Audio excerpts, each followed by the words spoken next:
like we grew up with an advent calendar, but every day it was a little piece of candy or whatever. And we prayed together as a family. We did the Advent wreath. And I know my parents tried in a lot of other ways, but that's kind of all that sticks out to me is like we definitely did that. So I now have the Advent calendar that I had when I was a little girl. Oh, wow. So that's really cool.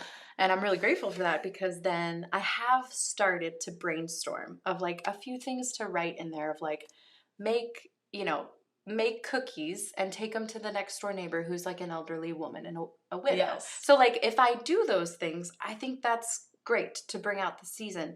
But I think the like so honing in like what you said with like the Alleluia or the whatever, or like it's Advent, so you need to like do X, Y, and Z and not do any shopping. Yeah. I think that can be a little too, if that's someone's personality and that's really going to let your heart like enter into the season, then okay. Yeah. But I think to be kind of like, well, what are you doing for Advent? What are you like going to sacrifice from? Because it's also a liturgical time of right, like waiting and anticipating, and I don't know. I think just being like giving grace to ourselves. Yeah, giving grace to ourselves and to those around us to be where we're at. And like some years it can be bigger.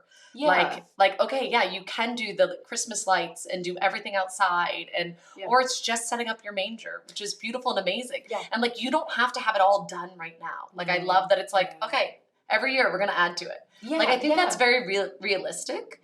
And then I think even with I don't know, like having things like my girls started doing the oranges today with cloves in it. Like that was just something my mom and I talked about, and I was like, oh yeah, I forgot we used to do that growing up. We would always get oranges and stab it with forks and put the cloves in, and it like kind of dries, and and you put it in a bowl, and it just looks nice. Those are very trendy now to make like garland. Yeah, apparently says Pinterest. I don't know. Oh, is it? Is it all the rage? I guess. Well, I didn't know. I'm not on any kind of like social media except Pinterest, and I've seen orange garland. So. Oh, there you go. Yeah. Well, and like doing that if that works for your family, right? But not stressing that you can't do it. Yeah.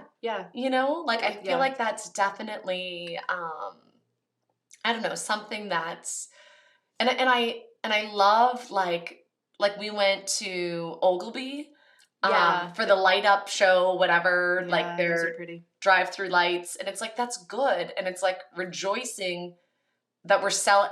I don't know. I feel like before it was mainly like, no, we're going to keep Advent and Christmas. And it's like, okay, we live in a very secular world. So if someone's playing Christmas music, let's rejoice over that. Right. Because it's like or like we went through the whole, you can't say Merry Christmas, you have to say Happy Holidays thing. Right. And it's like, okay. But then like someone was offended if they said Happy Holidays. It was like, I don't think they're meaning to insult me. Sure. By just like randomly saying Happy Holidays. Right. I can smile and say Merry Christmas. Right. That's fine. But I don't need to be offended because someone didn't wish me a Merry Christmas. Right.